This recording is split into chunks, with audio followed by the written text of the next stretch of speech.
Number 15, Lisa versus the Cassandra Effect versus Perilous Times. That's just her YouTube name, okay? She has a question. I lost a good friend of over 20 years.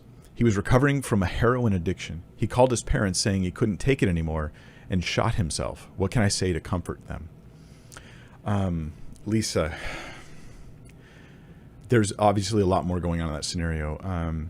Sometimes with comforting people, one of the things you can do is just be around them. Like, can you go visit them? Can you just go get lunch with them, sit with them?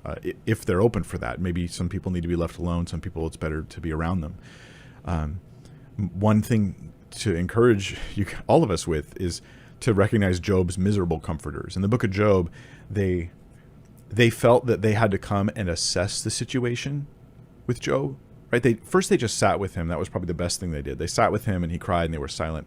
And finally Job speaks up and he's like, this shouldn't happen to me. This wasn't my fault. And then they speak up and they're like, well, actually, and so then it turns into this, like, why did this whole thing need to be said, right? I mean, we learned a lot from Job, so I'm glad it happened in that sense, but we don't want to be those who enter into people's sorrows and then try to provide them an analysis. Well, let me tell you what you should think about all this stuff that has just happened. Oftentimes I feel like I have to do that, but I just hold my tongue and I just hug somebody and tell them, I'm so sorry, And then you could ask, is there anything I can do for you? And there almost never is.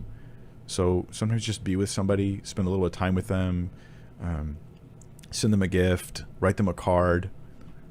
Just try to be there and show them that you care about them. That's one of the greatest comforts that you can give. If they're looking for an assessment, Lisa, I actually have a video that talks about suicide and the topic of suicide from a Christian and biblical perspective, and I go through tons of details on it. I recommend that.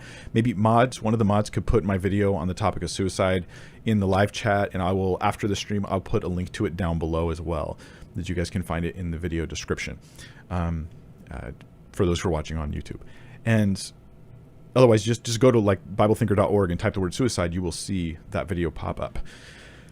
Yeah, that'll help with the assessment. I do not think suicide means someone's automatically barred from heaven or something like that. But Lisa, there's the first thing is just, you're not going to fix anything. You just want to provide comfort, right? You just want to be a blanket in the cold and help in that sense. My thoughts there, learning from Job.